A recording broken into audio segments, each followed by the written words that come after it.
So you asked for a video on how to put up that lean-to shelter I did with a woodland camo tarp. That would be, I kind of call it like a winged lean-to. Kind of gives you a little protection on the sides. So we'll talk about here real quick how to actually put one up. I prefer a 10 by 10 tarp for everything I do. It's very versatile. The only time I'll use a little bit bigger tarp is if I have a large hammock set up.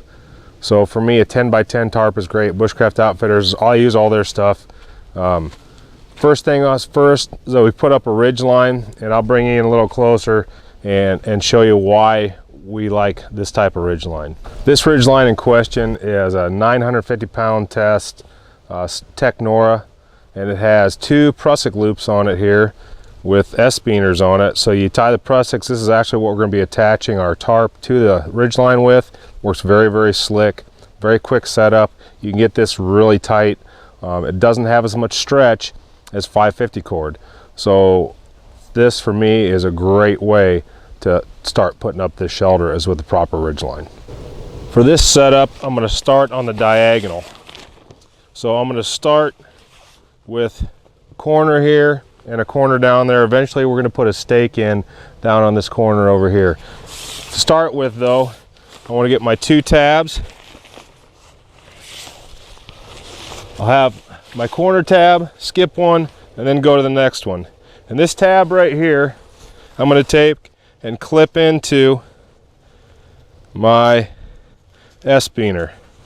All right, then I'm going to spread it out. And I'm going to do the exact same thing over here. So I'm going to take my S-beaner and I'm going to clip into it. Then I'm going to spread it out and I'm going to tighten this thing up. Now wherever you want this middle to be, now's the time to set where the middle is going to be. So my middle is going to be about right there-ish. That's good. Now I can have a couple options too when I'm setting this, and we'll talk about them a little bit more, but to begin with, I put this in the outside because I'm going to go with the option of flipping this over and then tie it off in the back. So you can see already how it's taking shape. Next thing we're going to do is go back here. I'm going to pull it tight. I'm going to put a back stake in there. My next step, like I said, is I'm going to take my stakes and I'm going to place one in the tab. I'm going to pull it tight. And I'm going to drive my stake. Notice when I drive the stake, I like to have my hand palm up. From here, I want to stretch it out. Go to my next tab and add another stake. Pull it tight, tap it to get it started, hold my hand, palm up, put her in. I'm going to do the same thing on this side. I'm going to get my stake, I'm going to pull it tight,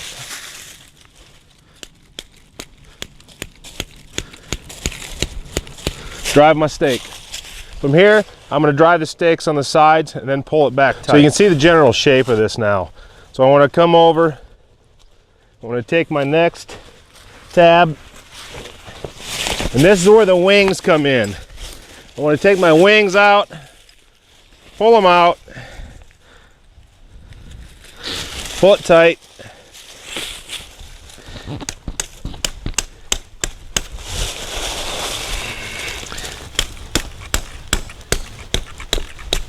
and drive in my stake.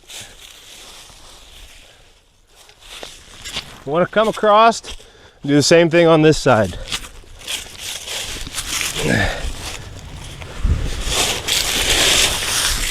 Now, just so you know, this tarp has been out in my woods for 6 months, at least. It's got another 6 to go.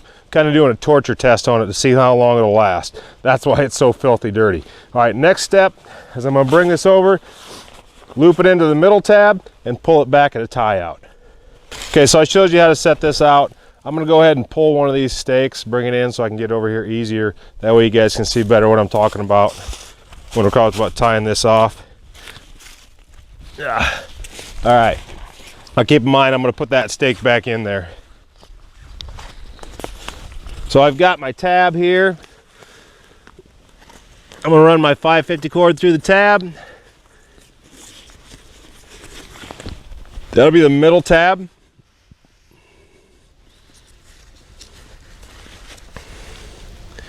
I want to tie it off onto the tab I flipped over the top.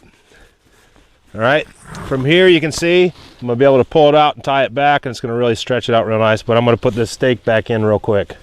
Now I have my line going through both these tabs. I'm going to come back, I'm going to tie it out on a tree that's back here.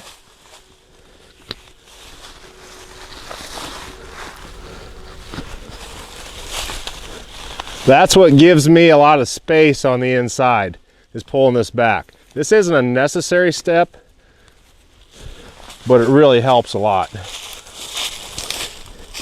You can see that if you don't pull this out, it has a lot of slack in it.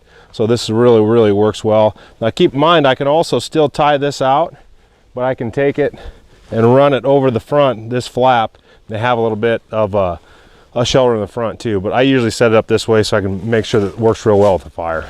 So you can see that this setup lends itself to giving you a lot of cover and still being able to utilize a fire in front of you.